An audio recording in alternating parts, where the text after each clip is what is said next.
तो सभी स्टूडेंट्स का वेलकम है। और जैसा कि मैं आप लोगों को कल कमिट कर चुका था, उसी पैटर्न से मैं एक बार आज का लेक्चर शुरू कर रहा हूं। एल्कोहल, फिनॉल और ईथर, ये तीन जो चैप्टर हमने कंप्लीट किया एनसीईआरटी बेस्ड, इन तीनों चैप्टर से रिलेटेड कुछ एक्टिविटी क्वेश्चंस पहले उनको देखते हैं और फिर उसके बाद अगला चैप्टर हम लोग शुरू करेंगे जिसका नाम है एल्डिहाइड कीटोन यानी कार्बोनाइल्स। पहला क्वेश्चन मैंने बोर्ड पर यानी कि स्क्रीन पर मेंशन किया हुआ है। क्वेश्चन क्या है? क्वेश्चन है which Grignard is used to prepare the following alcohol from the methanol. Methanal, कौन सा ग्रिग्नार्ड रिएजेंट यूज में लिया जाएगा इन एल्कोहल्स को बनाने के लिए मैथेनेल से? तो सबसे पहले आपको पता होना चाहिए स्टूडेंट्स की मैथेनेल जो होता है वो होता है फॉर्मेल्डिहाइड। मैथेनेल जो होता है वो होता है फॉर्मेल्डिहाइड। मैथेनेल जो है वो आईयूपीएसी नेम है किसका? फॉर्मेल्डिहाइड का। ठीक है, मैथेनेल का आपको पता होना चाहिए। अब आपको ये पता होना चाहिए कि फॉर्मेल्डिहाइड पर जब ग्रिग्नार्ड की रिएक्शन होती है आरएमजीएक्स, तो आरएमजीएक्स का आर माइनस पोर्शन इस पर करता है nucleophilic addition, like that. R minus attack करता है एल्डिहाइड वाले कार्बन पे और इस तरह से आगे जाकर के वाटर इस पर प्रोटॉन सप्लाई कर देता है ऑक्सीजन पे और बन जाता है एक अल्कोहल। तो कुल मिलाकर के आपको ये चीज समझनी है स्टूडेंट्स कि मैथेनेल वाला जो पोर्शन है वो CH2OH दे रहा है और इस CH2OH से जो R जुड़ा हुआ है वो ये RMGX दे रहा है। तो अब आपसे सवाल पूछा गया है कि इनमें मैथेनेल से रिएक्शन करवा के कौन सा ग्रिग्नार्ड जो है वो ये वाले अल्कोहल देगा। तो देखो ये वाला पोर्शन तो मैथेनेल दे देगा और रिमेनिंग जो पोर्शन है आर, उसका आप ग्रिग्नार्ड ले लो RMGX, वो रिएक्ट करवा दो मैथेनेल से, ये वाले अल्कोहल बन के आ जाएंगे। ये रिएक्शन उसी स्टूडेंट को समझ में आएगी ढंग से जिसने अल्कोहल वाला चैप्टर पढ़ा है। वीडियो अपलोडेड है यूट्यूब पर, आप चेक करें। मैंने आपको कल ही कह दिया था आप अल्कोहल, फिनॉल और ईथर कंप्लीट रिवाइज करके बैठेंगे तो ही आप लोगों को एक्टिविटी वाले क्वेश्चन समझ में आएंगे। फिर भी ये वीडियो बाकायदा पूरा रिकॉर्ड हो रहा है, ये वीडियो वापस यूट्यूब पे ऑनलाइन डल जाएगा, आप वापस से इन सवालों को देख लेना। पर उससे पहले एक बार आप अल्कोहल, फिनॉल और ईथर वाले चैप्टर को पूरा रिवाइज कर लेना बच्चों। तो देखो क्या आंसर निकलेगा। आंसर क्या निकलेगा देखना, जो पहला वाला कंपाउंड बनाया हुआ है ये वाला अल्कोहल, इसे बनाने के लिए हमें ग्रिग्नार्ड लेना होगा आइसोप्रोपिल मैग्नीशियम ब्रोमाइड, यानी ये वाला ग्रिग्नार्ड हम लेंगे। MgX लगा दिया आगे और इसकी रिएक्शन हम करवाएंगे मैथेनेल से। जब इन दोनों की रिएक्शन होगी 100% ये मान के चलो ये वाला पोर्शन यानी कि ये इलेक्ट्रॉन लेके ये वाला पोर्शन इस पे अटैक करेगा। तो कुल मिलाकर के हमें ये पता लग गया है कि इन दोनों की रिएक्शन से ये वाला अल्कोहल बन के आएगा। तो आंसर क्या निकला इसका? ये ग्रिग्नार्ड है जो मैथेनेल से रिएक्शन करके ये अल्कोहल जिसका नाम है आइसोब्यूटिल अल्कोहल बनाएगा। आया कि भाई समझ में नहीं आया? देखे बताओ मुझे। हाँ भाई, आदित्य, फिरोज, कनक सृष्टि, हाँ कनक सावित्री सॉरी, एंड सोनाली। हाँ भाई, क्लियर? नहीं आया? कोई बात नहीं, रिवाइज करोगे मैटर को तो और ढंग से समझ में आएगा, क्योंकि आपको ये पता होना चाहिए कि ग्रिग्नार्ड की रिएक्शन कार्बोनाइल कंपाउंड से जब करवाते हैं तो न्यूक्लियोफिलिक एडिशन होकर के अल्कोहल बनता है। हाँ, ग्रिग्नार्ड की रिएक्शन जब कार्बोनाइल से, एक बात मैं बोलूं, जो स्टूडेंट अभी नया जुड़ा है इस बैच के अंदर लाइव, मैं एक बात बोलूं, अगला चैप्टर हमारा कार्बोनाइल आएगा। कार्बोनाइल की केमिकल रिएक्शन में दोबारा से ग्रिग्नार्ड की रिएक्शन आएगी, तब दोबारा से आप इसे सीख लोगे। अरे भाई आप सोचो, आपने इसे अल्कोहल वाले चैप्टर में पढ़ा, क्यों पढ़ा? क्योंकि ये अल्कोहल बनाने की विधि है, ये अल्कोहल बनाने का मेथड है। क्लियर? अब आप इसे कार्बोनाइल में क्यों पढ़ोगे? क्योंकि ये कार्बोनाइल से रिएक्शन हो रही है, तो कार्बोनाइल वाले चैप्टर में दोबारा पढ़ लोगे, तब आपको और ढंग से समझ में आ जाएगा। इसी तरह ये जो दूसरा वाला अल्कोहल है, इसे यदि हमें मैथेनेल से बनाना है फॉर्मेल्डिहाइड से, तो हमें लेना होगा ये वाला ग्रिग्नार्ड। मैंने कहा ना, इस पोर्शन को मैथेनेल दे रहा है और रिमेनिंग पोर्शन जो है वो MgX दे रहा है, तो इसके आगे MgBr जोड़ दिया, मतलब MgX लगा दिया। और इसकी रिएक्शन जब आप मैथेनेल से कराओगे 100% ये मान के चलो यही एल्कोहल बन के आएगा। तो इस सवाल के अंदर 2 एल्कोहल बनाए हुए थे और इन दोनों एल्कोहल को ग्रिग्नार्ड और मैथेनेल से बनाना था। बस ये पूछा गया था कि कौन सा ग्रिग्नार्ड लेना है। आंसर सामने है। इस केस के अंदर ये वाला ग्रिग्नार्ड यूज में लेंगे और इस केस के अंदर ये वाला ग्रिग्नार्ड यूज में लेंगे। जब इसकी रिएक्शन इससे कराएंगे ये बन जाएगा, इसकी रिएक्शन इससे कराएंगे ये बन जाएगा। मेरे हिसाब से ये क्वेश्चन क्लियर हो चुका है। क्लियर? अब देखो मैं नेक्स्ट एक और सवाल लेता हूं एक्टिविटी का आपके सामने। जो नेक्स्ट क्वेश्चन है वो फिर से अल्कोहल वाले चैप्टर का ही आ गया। अल्कोहल की मेथड ऑफ प्रिपरेशन में हमने इसे पढ़ा था। सवाल क्या है? Gives the product of the following reaction, यानी कि इन अभिक्रियाओं के, इन रिएक्शंस के आपको प्रोडक्ट बताने हैं। क्लियर? अब देखो CUET लेवल का एग्जाम हो या कोई और दूसरे टाइप का एंट्रेंस हो किसी भी यूनिवर्सिटी का, सवाल में आपके पास 4 ऑप्शन होंगे। तो वो क्या करके देगा? यहाँ प्रोडक्ट P लिख के देगा और आपसे पूछेगा gives the major product of the following reaction, और 4 ऑप्शन बना के दे देगा। जब वो 4 ऑप्शन बना के देगा तो वो बहुत बड़ा स्मार्ट है। वो 4 ऑप्शन ऐसे बना के देगा कि वो आपको कंफ्यूज करेंगे कि यार ये भी बन सकता है, ये भी बन सकता है। आपको ऐसे सिचुएशन में एक्यूरेसी को मेंटेन करना है, बेस्ट ऑप्शन को चुनना है। जो पहला सवाल दिया हुआ है, पहला जो रिएक्शन लिखी हुई है, इसके अंदर एक कार्बोनाइल ग्रुप है और एक एस्टर ग्रुप भी है। आपको पहचानना पड़ेगा कि ये एस्टर होता है। क्लियर? मैंने ये क्वेश्चन क्यों लिया मैं आपको बताऊं। एल्कोहल वाले चैप्टर में मैंने ये कॉन्सेप्ट डिस्कस नहीं किया, मैं आपको पहले ही कह दूं। ये कॉन्सेप्ट सिखाने के लिए ही मैंने ये सवाल यहां उठाया है और ये बाकायदा एनसीईआरटी में एक्टिविटी में दिया हुआ है और बहुत ही इंपॉर्टेंट कॉन्सेप्ट है। मैंने आप लोगों को, आप उस वीडियो को देखना एल्कोहल वाले को, एल्कोहल बनाने की मेथड में मैंने एल्कोहल बनाने की जो विधियां हैं, एल्कोहल बनाने की प्रिपेयर करने की जो मेथड है, उसके अंदर मैंने ये बताया है कि कार्बोनाइल के रिडक्शन से एल्कोहल बनते हैं और रिडक्शन के लिए रिड्यूसिंग एजेंट डाले जाते हैं। रिड्यूसिंग एजेंट वो है जो अपचयन करते हैं, रिडक्शन करते हैं, और रिडक्शन का मतलब होता है हाइड्रोजन का जुड़ना। जब कार्बोनाइल्स पर हाइड्रोजन जुड़ता है तो एल्कोहल बनता है।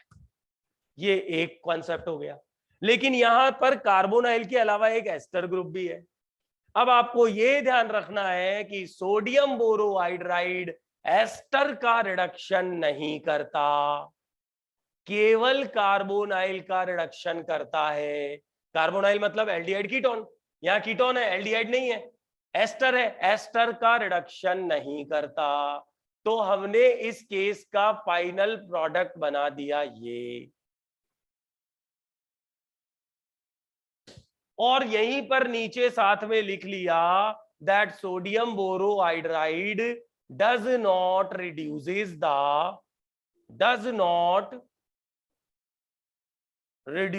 The ester group. बड़ा कॉन्सेप्ट है।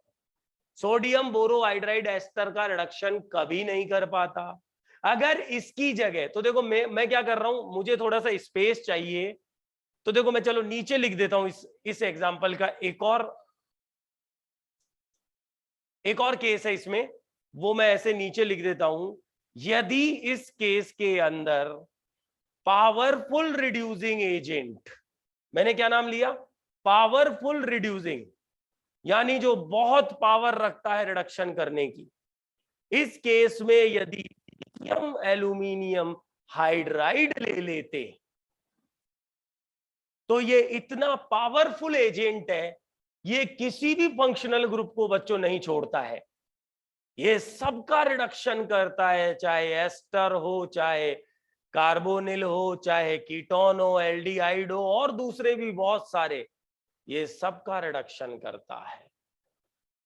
तो जब लिथियम एल्यूमिनियम हाइड्राइड इस केस पे लेते तो वो कीटोन का रिडक्शन करके अल्कोहल बनाता है, एस्टर के रिडक्शन से भी अल्कोहल बनाता 1 डिग्री।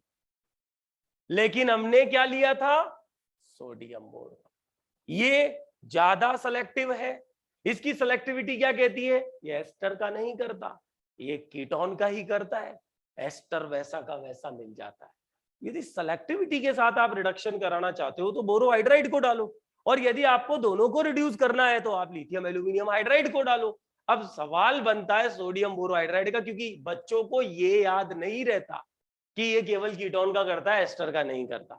कार्बोनिल के चैप्टर में हम दोबारा से रिडक्शन पढ़ेंगे पूरा कार्बोनाइल्स का, जो अगला चैप्टर है हम लोगों का। आगे के लेक्चर 3 से 4 लेक्चर, क्योंकि बड़ा चैप्टर है, 3 से 4 लेक्चर कार्बोनिल के ही चलेंगे। ये मान के चलो 2 से 3 लेक्चर कम से कम मानो कार्बोनिल के, और 1 से 2 लेक्चर कार्बोक्सिलिक एसिड के, तो वही चलेंगे, तब आपको रिडक्शन और क्लियर हो जाएगा। पर इसका प्रोडक्ट अल्कोहल बनता है। तो ये मेरे हिसाब से एक केस, ये जो एनसीईआरटी बेस्ड था सेलेक्टिविटी वाला, वो हमें समझ में आ गया कि वो एस्टर का नहीं करता। अब देखो हमारे मन में कई प्रकार के सवाल आते हैं कि साहब एस्टर का क्यों नहीं किया इसने, कीटोन का ही क्यों किया, और इसने दोनों का क्यों कर दिया, ऐसा क्या है इस रिएजेंट में। तो इसके लिए हमें इनके डीप कॉन्सेप्ट को सीखना पड़ेगा। डीप कॉन्सेप्ट में देखो, एक तो बोरोन आ गया, एक सोडियम मेटल आ गया, यहाँ एल्यूमिनियम है, यहाँ लिथियम, साथ ही साथ यहाँ एस्टर की रिएक्टिविटी कीटोन से कंपेयर करें। ये बहुत डीप कॉन्सेप्ट हो गया आगे जाए। तो ये अभी 11th-12th की क्लास में आप इतना नहीं कवर कर पाओगे। ये आप जब बीएससी के बाद एमएससी बीएससी की क्लासेस में, हायर क्लासेस में जाओगे, तब ज्यादा कवर हो गए आप लोग। तो इस वक्त केवल इतना ही ध्यान रखो कि भाई सोडियम बोरोहाइड्राइड सेलेक्टिव है, एस्टर का नहीं करता, कीटोन का कर जाता। अब ये जो दूसरा केस दिया, मैं आपको एक बात और बताऊं, देखो प्रैक्टिकल नॉलेज देता हूं आपको थोड़ी सी, कि आप सोचो, क्योंकि विज्ञान यानी कि साइंस एक पूरा प्रैक्टिकल सब्जेक्ट है बच्चों। पहले ये लैब में होता है, उसके बाद ये बोर्ड पे पढ़ते हो आप। ये किताबें, थ्योरेटिकल चीजें पहले लैब में हुई है, लेबोरेटरी में हुई है, पहले एक्सपेरिमेंटल हुई है सारी चीजें, और फिर आपको किताब में मिल रही है। बिना एक्सपेरिमेंट के साइंस चल ही नहीं सकती। आप हाइपोथेटिकल, आप कोई काल्पनिक थ्योरी नहीं बना सकते कभी भी, जब तक आप उसका प्रमाण या उसको कोई एविडेंस नहीं दोगे। ये सारा एक्सपेरिमेंटल हो गया है। मैं आपको एक नॉलेज दे दूं कि sodium borohydride is one of the best reagent for ketone and aldehydes to prepare alcohol. Alcohol बनाने के लिए कार्बोनिल के रिडक्शन में सोडियम बोरोहाइड्राइड बहुत बेस्ट है। लिथियम एल्यूमिनियम हाइड्राइड को अच्छा नहीं माना जाता, क्योंकि इसके साथ एक ड्रॉबैक चलती है बच्चों। ये क्या करता है, ये हवा के अंदर नमी के अंदर ये क्या करता है, आग पकड़ लेता है। इट कैचेस फायर, ये फायर को कैच कर लेता है, आग पकड़ने का काम कर जाता है, और उससे हमें हानि होने की आशंका रहती है कई बार लेबोरेटरी में। तो इसको यूज में कब लेते हैं, यूज में किसको ज्यादा लेते हैं, बोरोहाइड्राइड को। इसके साथ किसी तरह की कोई ड्रॉबैक नहीं है।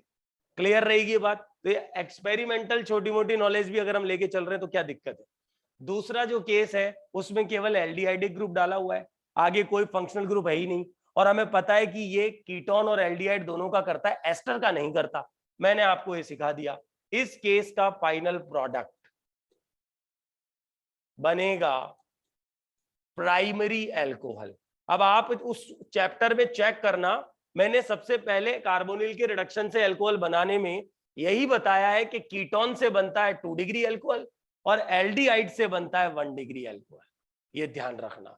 तो ये दूसरे नंबर वाला केस भी आपको मेरे हिसाब से बेटर समझ में आ गया होगा। क्लियर। पहला नंबर वाला केस था ग्रिग्नार्ड की कार्बोनिल से रिएक्शन करा के अल्कोहल बनाना। दूसरा वाला केस था रिड्यूसिंग एजेंट सोडियम बोरोहाइड्राइड की कार्बोनिल यानी कि कीटोन एल्डिहाइड से रिएक्शन करा के अल्कोहल बनाना।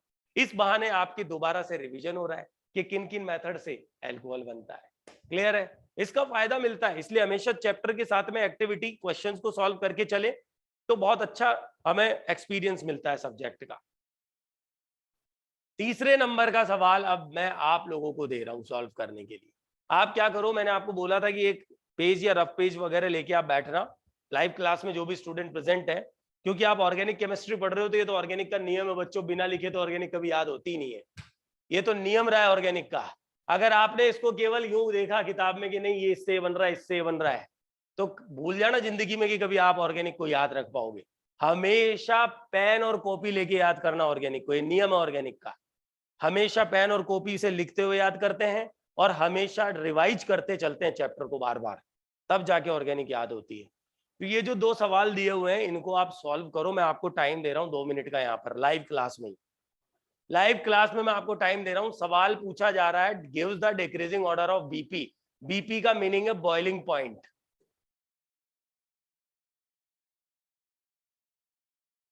हिंदी में बोलते हैं क्वथनांक। लिक्विड को गर्म करने के लिए, जो वेपर बनाने के लिए जो टेम्परेचर की रिक्वायरमेंट होती है वो होता है बॉइलिंग पॉइंट। अब आपसे पूछा गया gives the decreasing order of boiling point. पहले सवाल में 4 कंपाउंड दिए हुए हैं, और दूसरे सवाल के अंदर 6 कंपाउंड दिए हुए हैं। आपको इनका डिक्रीजिंग ऑर्डर, घटता क्रम बताना है बॉइलिंग पॉइंट का। क्लियर है?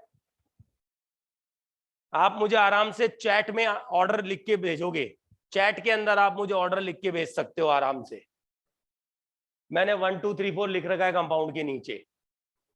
1 2 3 4 की फॉर्म में आप मुझे ऑर्डर लिख के भेजोगे।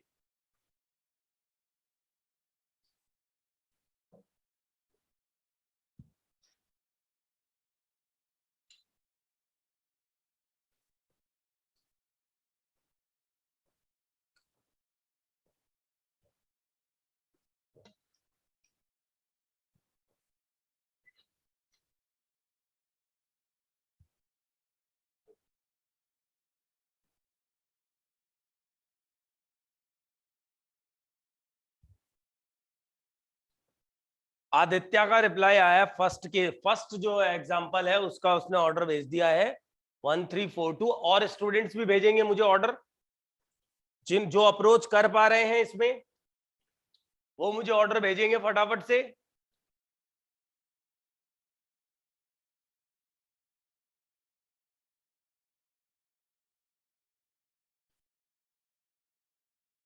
तो देखो स्टूडेंट्स, आपको सबसे पहले ये कैच करना है कि जो पहला कंपाउंड है ना फर्स्ट केस के अंदर, वो एक अल्कोहल है। क्या है वो? एक अल्कोहल है, पेंटेन वनोल। दूसरा कंपाउंड एक एल्केन है। तीसरा कंपाउंड एक एल्डिहाइड है यानी कार्बोनाइल है। और चौथा कंपाउंड एक ईथर है। कितना बढ़िया सवाल है, देखो कितना बढ़िया सवाल हो गया ये बॉइलिंग पॉइंट का। कनक सावित्री 1342 और सोनाली 1234 और फिरोज 1243। अब आप देखो, मैं पहले सवाल का आंसर दूंगा आपको। पहले सवाल के आंसर में आपको यह सिखाया था कि एल्कोहलों के अंदर हाइड्रोजन बॉन्डिंग प्रेजेंट होती है। इसकी वजह से एल्कोहल का बॉइलिंग पॉइंट और ग्रुप्स हैं उनसे ज्यादा होता है, कार्बोनाइल से भी ज्यादा होता है, ईथर से भी, एल्केन से भी, एलो एल्केन से भी। क्यों? Because of hydrogen bonding alcohols के अंदर। लेकिन कंपेरेबल मॉलिक्यूलर मास होना चाहिए, और वो कंपेरेबल ही चल रहा है। 5 कार्बन वाले ही चल रहे हैं ऑलमोस्ट, ये 4 कार्बन वाला आ गया, कोई ज्यादा फर्क नहीं है। तो सबसे ज्यादा बॉइलिंग पॉइंट होगा फर्स्ट का। उसके बाद मैंने आपको एल्कोहल वाले चैप्टर में बताया था कार्बोनाइल्स के अंदर डाइपोल डाइपोल अट्रैक्शन मिलेगा, जो मैं अगले चैप्टर में दोबारा सिखाऊंगा। फिर मैंने बताया था आपको ईथर का, और सबसे कम बॉइलिंग पॉइंट एल्केनो में, क्योंकि एल्केनो में पोलरिटी है ही नहीं, ड्राइविंग फोर्स ही नहीं है, कोई एडिशनल अट्रैक्शन ही नहीं है कोई एल्केनो में। जबकि ईथर में कार्बन ऑक्सीजन पोलरिटी है, तो कहीं ना कहीं वंडरवाल फोर्स ऑफ अट्रैक्शन चल रहा है ईथर के अंदर। जहां पर फोर्स ऑफ अट्रैक्शन आ गए, मान के चलो वहां पर मॉलिक्यूल पास पास आ गए, अट्रैक्शन बढ़ गया, समझ लो कि उनको बॉयल करने के लिए उनको ज्यादा टेम्परेचर आपको देना पड़ेगा। तो ऑर्डर निकला है 1342। जिन जिन स्टूडेंट्स ने बताया वो एकदम सही थे। आदित्य का बिल्कुल सही था, कनक सावित्री का बिल्कुल सही था, सोनाली आपने थोड़ी गड़बड़ कर दी, और फिरोज आपने भी मामूली सी मिस्टेक इसमें कर दी थी। चलो अब देखो, देखिए सेकंड क्वेश्चन में कर पा रहे हो क्या? एक बात ध्यान रखना, सेकंड क्वेश्चन के अंदर सारे के सारे एल्कोहल्स हैं, बस केवल और केवल नंबर ऑफ कार्बन चेंज हुआ है। हाँ, तो आदित्य क्या कॉन्सेप्ट लगाया इसमें सेकंड सवाल में? जो थर्ड क्वेश्चन का बी है उसमें क्या कॉन्सेप्ट लगेगा आदित्य? आप मुझे अनम्यूट होके भी बोल सकते हो, ये जरूरी नहीं है कि आप मुझे चैट में आंसर दो। सर डिग्री देख के।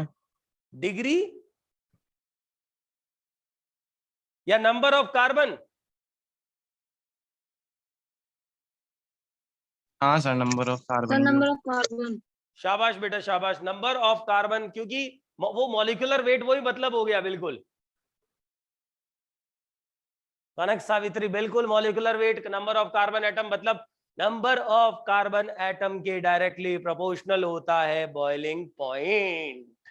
जैसे जैसे नंबर ऑफ कार्बन एटम बढ़ेंगे, जैसे जैसे मॉलिक्यूलर मास बढ़ेगा, वैसे वैसे बॉइलिंग पॉइंट बढ़ेगा, ये मैंने बताया था। लेकिन उसके साथ एक चीज और बताई मैंने, और स्टूडेंट सबसे बड़ी बात देखो आप, हाँ भाई, सबसे बड़ी बात ये देखो कि ये जो पैटर्न एल्कोहल फॉलो कर रहे हैं, यही same pattern halo alkane follow कर रहे हैं, यही सेम पैटर्न एल्केन फॉलो करते हैं।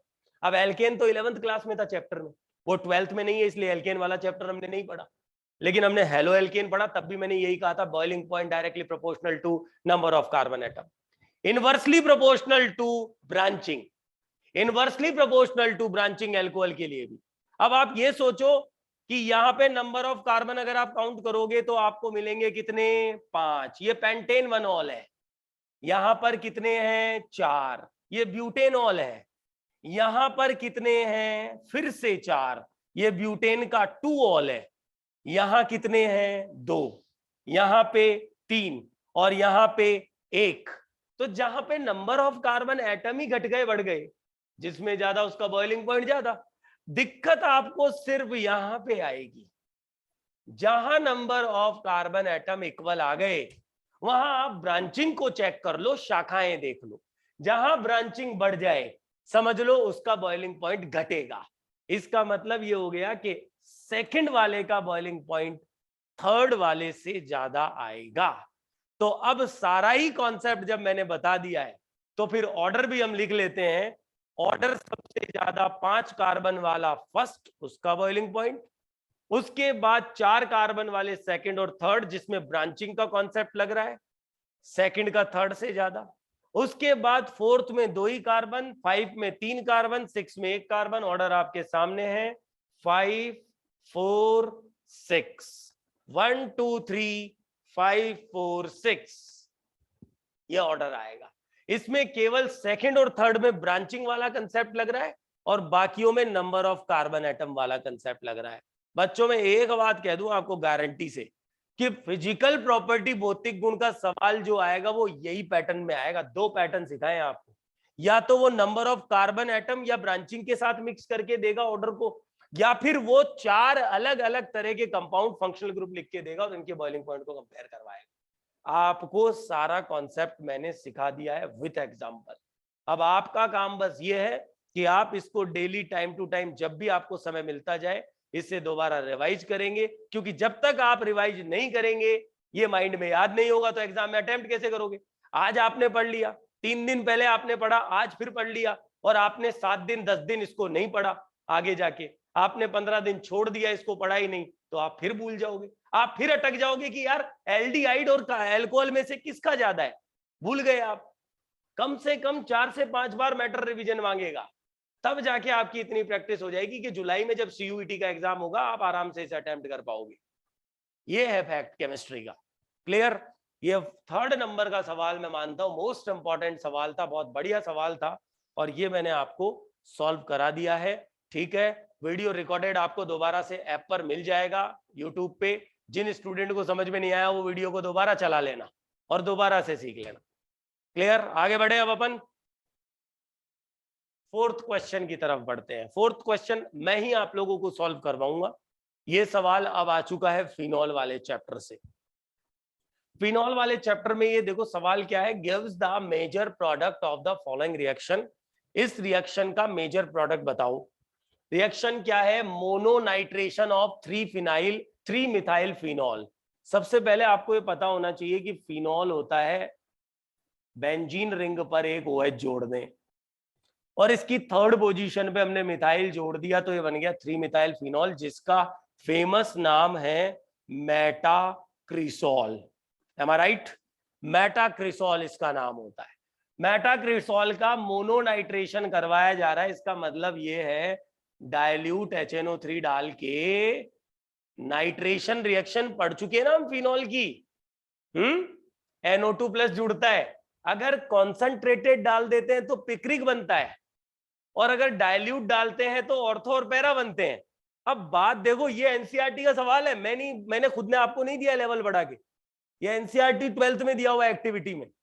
अब आप सोचो कि उसने किस लेवल पे आपको ये दिया है। देखो इसके अंदर 2 ग्रुप जुड़े हुए हैं बेंजीन रिंग पे, एक OH है एक मैथिल भी है।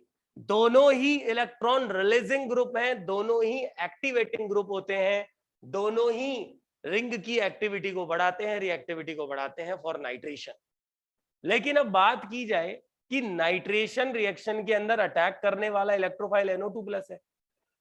OH की एक ऑर्थो ये भी है, एक ऑर्थो ये भी है, OH की एक पैरा ये भी है, ये मैथिल की ऑर्थो भी है और ये पैरा भी है। याद रखना OH और मैथिल दोनों ही ऑर्थो और पैरा डायरेक्टिंग होते हैं, आने वाले इलेक्ट्रोफाइल को ऑर्थो पैरा पे भेजते हैं। ध्यान देना कि ये वाली पोजीशन को मैं क्रॉस मारूंगा, इस पोजीशन पर अटैक करने से 1 2 3 ट्राई सब्स्टिट्यूटेड बेंजीन बनेगा, जिसमें स्टीयरिक रिपल्शन ज्यादा हो जाएगा। अब स्टीयरिक रिपल्शन का क्या मतलब है? आपस में प्रतिकर्षण, रिपेल करना। इस वजह से NO2+ का इस पोजीशन पर अटैक गलत प्रोडक्ट है। तो फिर कौन सी बच गई? एक बच गई ये वाली पोजीशन और एक बच गई ये वाली। मोनोनाइट्रेशन का क्या मतलब होता है? एक बार नाइट्रेशन करवाना। एक बार नाइट्रेशन करवाओगे तो एक प्रोडक्ट तो ऑर्थो वाला बनेगा ये। अब ऑर्थो ये भी था और मैं कह रहा हूं ये ज्यादा एक्टिवेटेड था, लेकिन रिपल्शन की वजह से ये नहीं बना, ये बना। और दूसरा वाला बनेगा पैरा प्रोडक्ट,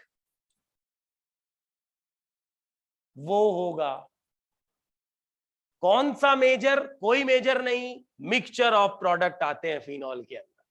ये कोई ईथर नहीं है जो हमने कल पढ़ा, ये फिनॉल का केस है, मेटाक्रिसॉल का केस है। एक ऑर्थो ये वाली चुनी और एक पैरा ये वाली चुनी। ये वाली ऑर्थो रिपल्शन की वजह से नहीं चुनी। समझ में आ गया नाइट्रेशन वाला केस? हाँ बच्चों, आया क्या समझ में? मोनोनाइट्रेशन ऑफ मेटाक्रिसॉल। आदित्य, फिरोज, मैं एक बात बोलूं, ये आपको तभी ढंग से समझ में आएगा जब आपने चैप्टर को रिवाइज किया है और आज क्लास में बैठे हो रिवाइज करके। अगर आपने रिवीजन नहीं किया है तो एक्टिविटी के सवाल तो आप नहीं कर पाओगे कभी भी, क्योंकि आपने मैटर ही नहीं पढ़ा है। पहले मैटर को पढ़ना, उसके बाद आपको समझ में आएगा। गुड आदित्य।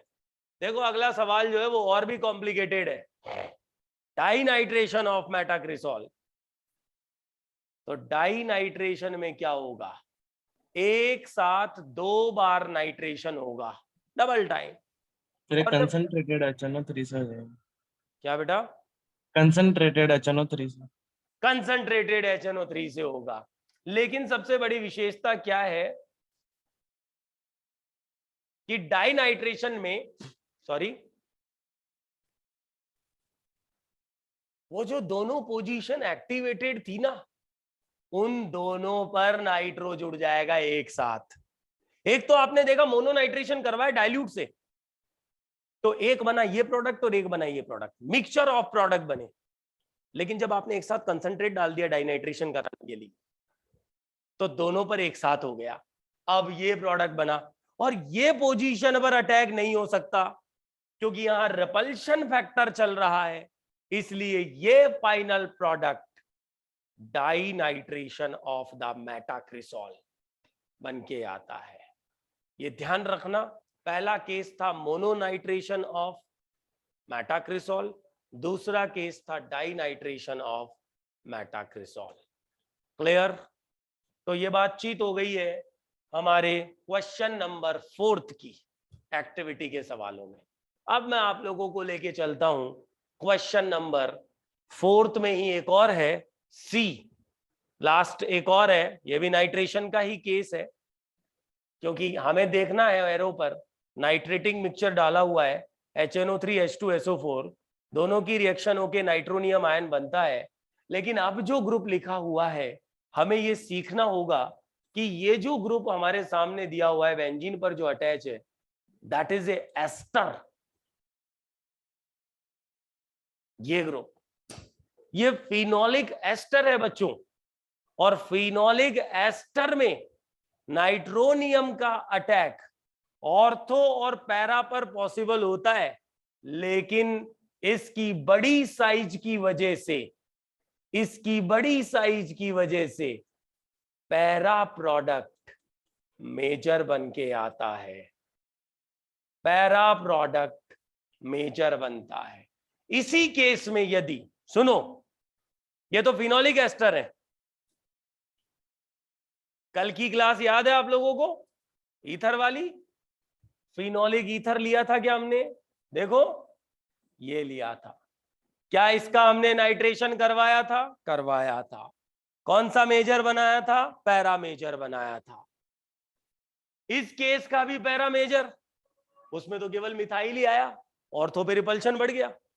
इसमें COCH3 और बड़ा ग्रुप आ गया, ऑर्थो पर अटैक करने में रिपल्शन होगा, पैरा पर दूरी बढ़ गई, रिपल्शन कम होगा, इसलिए पैरा को प्रेफर किया। लेकिन यदि हम ले ले इसकी जगह फिनोल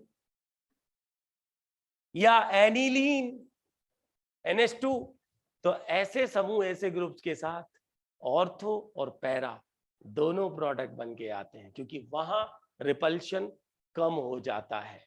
तो ये जो केस है, ये सारे एरोमेटिक इलेक्ट्रोफिलिक सब्स्टिट्यूशन वाले केस हैं। जितने अभी आपको समझ में आ रहे हैं उतने ही आपको अभी इसे सीख के चलना पड़ेगा, क्योंकि और कोई रास्ता आपके पास भी नहीं है। मेरे हिसाब से आदित्य एंड फिरोज, ये दो स्टूडेंट्स तो रेगुलर हैं, और कनक सावित्री का भी सब्जेक्ट जो है वो काफी ठीक ठाक ही है पहले से, जहां तक मैंने उसे देखा अभी में। तो मेरे हिसाब से आप लोगों को ये समझ में आ ही रहा होगा, और जो स्टूडेंट इसे रिकॉर्डेड वीडियो में देखेंगे उनको बस इतनी सी मेरी राय है कि वो पुराने जो कॉन्सेप्ट्स है फिनोल वाले चैप्टर के, उसको एक बार देख लें, और उसके बाद इस एक्टिविटी वाले सवाल के वीडियो को भी देख लेंगे। क्लियर? चलो अगले सवाल की तरफ बढ़ते हैं। यह क्वेश्चन जो है ये ईथर वाले चैप्टर से लिया गया है, ईथर वाले चैप्टर से इस क्वेश्चन को लिया गया है। देखते हैं इस सवाल को। आपने कल ईथर वाला चैप्टर पिछले वीडियो में देखा था, ईथर की रिएक्शंस आप लोगों ने पढ़ी थी। जो सबसे पहला केस है वो विलियमसन ईथर सिंथेसिस का ही डाला हुआ है। केस को स्ट्राइक करना पड़ता है बच्चों पहले। कैसे पता किया कि भाई डाला हुआ है यहां पर एल्कोक्साइड, एल्कोहल का, और इसके साथ एल्काइल हैलाइड, यहां भी एल्कोक्साइड, एल्काइल हैलाइड। पर कल मैंने आपको ये बताया था, मैंने कल आप लोगों को ये बताया था स्टूडेंट्स, कि विलियमसन ईथर के अंदर आप ये चेक कर लेना कि एल्काइल हैलाइड की नेचर कैसी है। अगर कहीं ये 3 डिग्री आ गया तो मामला बिगड़ जाएगा, फिर विलियमसन ईथर नहीं होती। विलियमसन ईथर की शर्त है कि वो 1 डिग्री हो या नॉर्मल मैथिल क्लोराइड हो, जिसकी कोई डिग्री नहीं होती। अगर ये 2 डिग्री भी है ना, तो भी मिक्सचर ऑफ प्रोडक्ट आएगा, एलिमिनेशन भी, विलियमसन ईथर भी। और अगर ये 3 डिग्री है तो फिर तो कोई दो राय है ही नहीं कि यहां पर एलिमिनेशन प्रोडक्ट ही मेजर बनेगा। तो केस को तो हमने पहचान लिया था कि विलियमसन ईथर है, पर अगर हम इसमें विलियमसन ईथर करा देंगे तो हमारा प्रोडक्ट गलत बनेगा। मतलब अगर आप ये सोच रहे हो कि ये अटैक करके ये निकल जाए और ये बन जाए, तो बच्चों आप गलत हो। क्योंकि अगर आप ये सोच रहे हो कि इस पे अटैक करके हमें ये मिल जाए, दिस इज रॉन्ग प्रोडक्ट। ये प्रोडक्ट नीचे वाले केस से बनेगा, विलियमसन ईथर से। तो ये दोनों रिएक्शन जो एनसीईआरटी में डाली हुई है ना, एक्चुअली में उन्होंने डाला इस सवाल को किसी और तरीके से है। उन्होंने लिख रखा है कि भाई इससे ये प्रोडक्ट नहीं बनता, और इसे बनाने के लिए हमें क्या रिएक्टेंट लेने पड़ेंगे, ये बताइए, इसका आंसर बताइए। हमें इस ईथर को बनाने के लिए ये रिएक्टेंट लेने पड़ेंगे, इससे ये नहीं बनता। ऐसा क्यों होता है बच्चों, जरा ध्यान देना। ऐसा इसलिए होता है क्योंकि 3 डिग्री एल्काइल हैलाइड में रिपल्शन फैक्टर है, स्टीयरिक फैक्टर है, इसलिए अब ये एज ए न्यूक्लियोफाइल अटैक नहीं कर सकता। ये यहां पर एज ए बेस काम आएगा, और बेस इस अल्फा इसकी बीटा हाइड्रोजन को एब्स्ट्रैक्ट करेगा।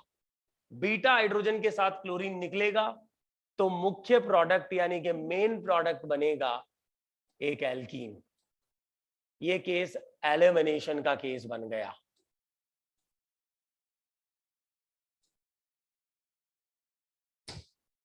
जबकि ये वाला केस जो हम चाह रहे थे वो केस है विलियमसन ईथर सिंथेसिस का केस है।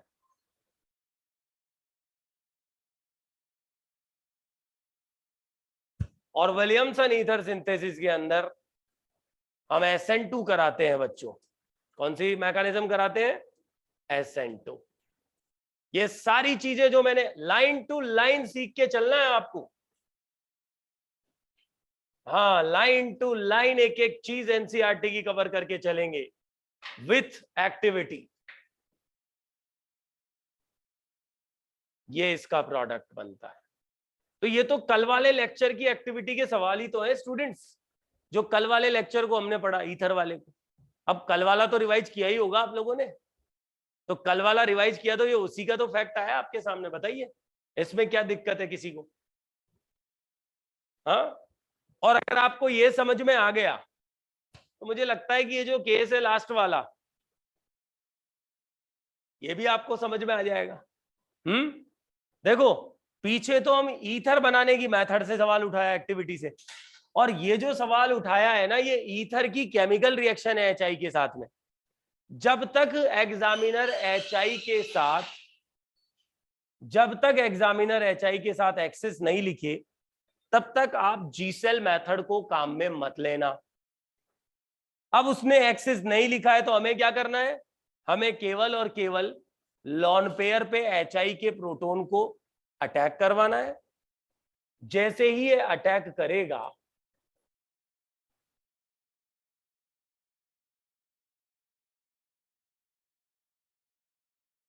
बहुत अच्छा केस है स्टूडेंट्स, बहुत अच्छा केस है, क्योंकि इसमें एक तरफ बेंजाइल ग्रुप है और एक तरफ फिनाइल ग्रुप है। अगर आप देखो इस ग्रुप को कहते हैं, इसे कहते हैं बेंजाइल, और इसे कहते हैं फिनाइल। ईथर के एक तरफ फिनाइल है, एक तरफ बेंजाइल। ये हो गया। और इसके बाद ये sp2 कार्बन है और ये sp3 कार्बन है।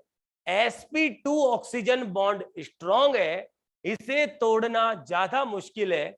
sp3 oxygen bond comparatively week है, इसे तोड़ना ज्यादा आसान है। तो रिमेनिंग I- जो है वो यहां पर सब्स्टिट्यूशन करेगा, ना कि यहां पर। तो इसलिए आपको ये ध्यान रखना था कि इस केस के अंदर एक बनेगा बेंजाइल आयोडाइड और इसके साथ जो दूसरा प्रोडक्ट आएगा वो आएगा बच्चों फिनॉल। अगर आप ये सोच रहे हो कि इस केस में आयोडोबेंजीन बन जाए और बेंजाइल अल्कोहल आ जाए तो वो गलत है, क्योंकि कभी भी आप फिनोलिक बॉन्ड को नहीं तोड़ोगे, आपको यही क्लीवेज कराना होगा इस तरह के केस में। और ऐसा केस कल मैंने एनिसोल वाला लिया था ईथर का HI से रिएक्शन, तब भी मैंने आपको बताया था। आज ये वाला केस भी आपके सामने ले लिया, आज ये भी मैंने आपको बता दिया। ये एक्टिविटी के सवाल थे कुछ जो उस चैप्टर के मैंने आप लोगों से डिस्कस किए। करवाने तो मैं आज शुरू जो है कार्बोनाइल वाला चैप्टर भी आया था, लेकिन अब पंकज सर भी आ चुके हैं, फिजिक्स वाली क्लास भी आप लोगों की रहेगी।